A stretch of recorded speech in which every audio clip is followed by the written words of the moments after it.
Hey friends, it's Len here at 1A Auto. Today I'm working on a 2007 Toyota FJ Cruiser. I'm going to be doing an oil change. It's going to be a very easy job, and I want to be the guy that shows you how to do it. If you need any parts, you can always check us out at 1aauto.com. Thanks. Okay friends, so we've got our hood up. We can see everything. We have our oil cap here. It tells us what type of oil to use. You want to use 530 oil in this. Super important. Down here you have your oil filter. They make it nice and easy for us to access. We'll use a filter wrench for that in a minute. When you're doing an oil change, it's always a good habit to at least take a peek at your fluids. If something's low, you can go ahead and make sure that you check it and make sure that you fill it, get it up to the spec where it should be at. So over here is where your brake fluid is. If you notice that your brake fluid's low, you just check right on the cap. This one says it's .3, so you would add a little bit of .3, get it up to the maximum line. You can move along. You've got your coolant reservoir over here. If this looks like it's low, pop it. Fill it to the maximum line. Your air filter is located right here. You've got a couple little clips. You've got your oil dipstick over here. Okay? That's how you check your oil level. Power steering fluid and your washer fluid reservoir. If any of these fluids are low, it couldn't hurt to get them up to spec. So, to move along and continue with our oil change, which is what the video is about today, we're going to remove the oil cap first. When you take this off, a good habit is to put it right over here. That way there, if something happens and you get distracted and you go to close your hood won't be able to close.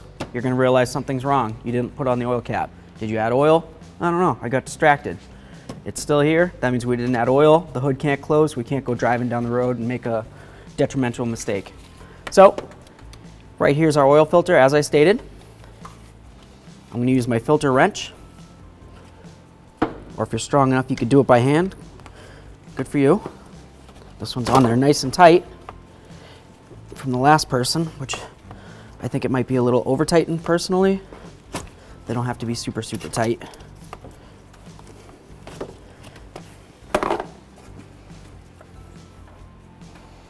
Okay, when you open this up,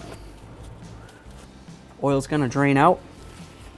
It's gonna come through this hole in the bottom there. Okay, so you want to put like a little catch under there, something to catch your oil that's going to come through. I'm just going to grab a little cup or a cap of some sort. I'm going to put it on there and then we'll continue. So we've got our oil bucket under there. That's going to collect any waste oil. We definitely don't want to pollute the earth. Let that go right down there. Take this right out of here. Here's our old oil filter.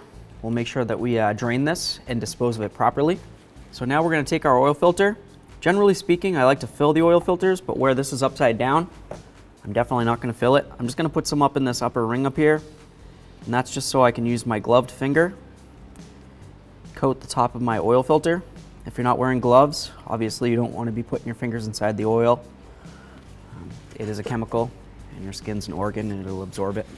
Okay, so we've got that sitting there. That's ready to be put on. It's prepped. Now we're going to take a rag. We're going to clean up this area. Start around the top, work my way around because the bottom's obviously the dirtiest area.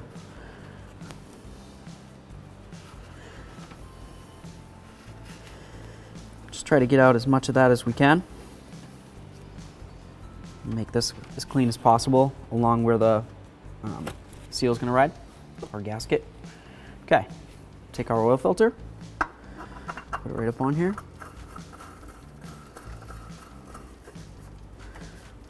There we are.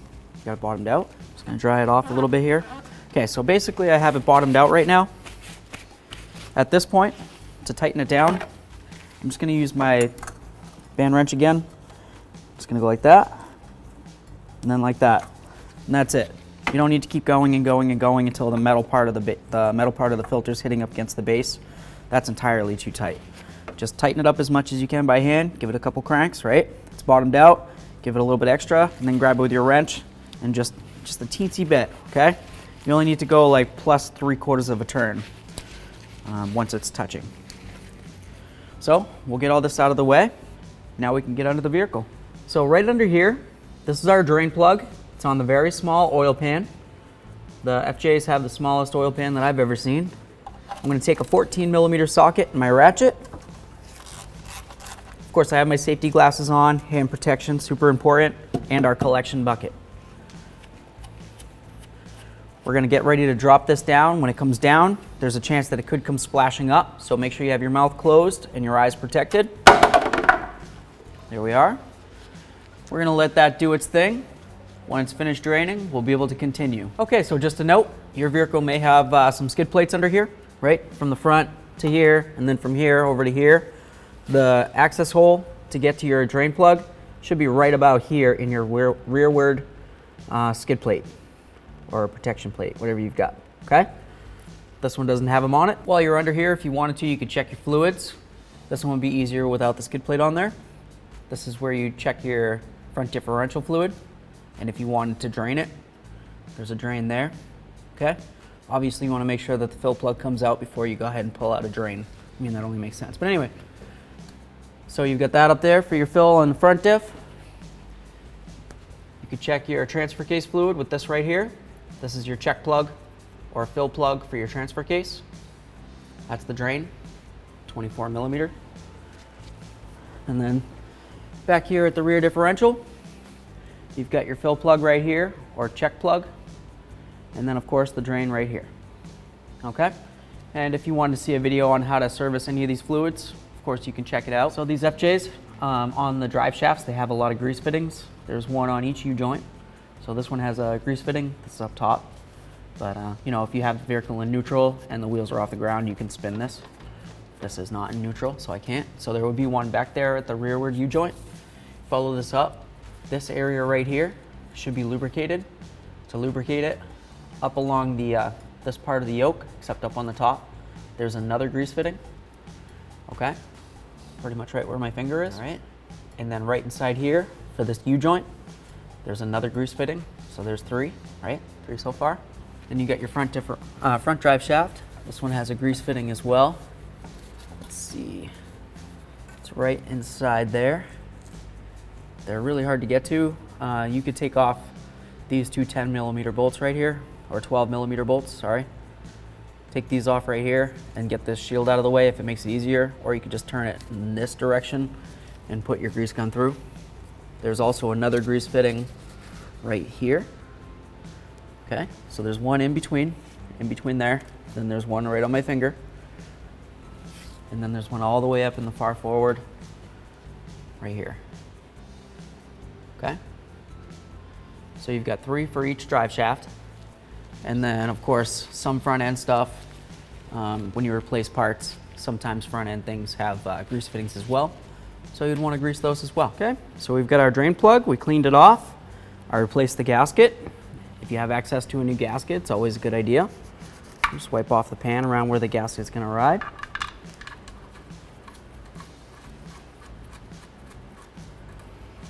There we are. Okay, it's bottomed out. We're gonna torque this down to 30 foot-pounds with our 14 millimeter socket. There we are. Just check it one more time. Good to go. Okay, so we got our funnel in there.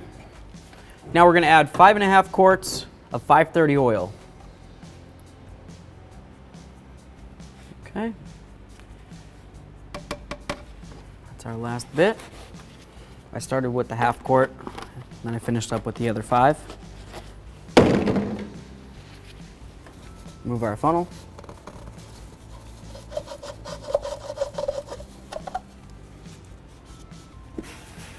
Wipe up any mess. Oil cap. So it's on there straight. Snug. Perfect. All right. Okay, so to check the oil, we've got our dipstick right here. It says engine oil on it. Rag. I'm just going to bring it up. Wipe it off. This is the preliminary check of the oil. It's going to be a different level once we start it up. It's sitting all the way up here. Okay. That's because the oil's sitting in the bottom of the engine or the oil pan right now. Once I start it up, the oil's going to go up, lubricate everything it needs to lube, hang out up there for a little while, do its thing. So I'm going to leave that like that.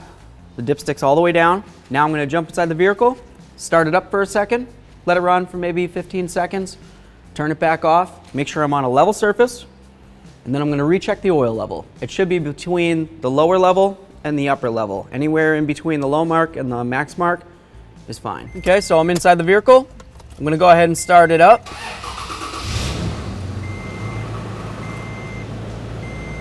Just going to let this run for a couple seconds.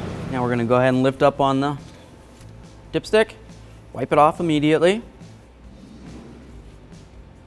Get back inside the dipstick tube. Give it 1 second. Pull it back up. Now we're going to take a peek. Down here is the lower level. You can see the little dot.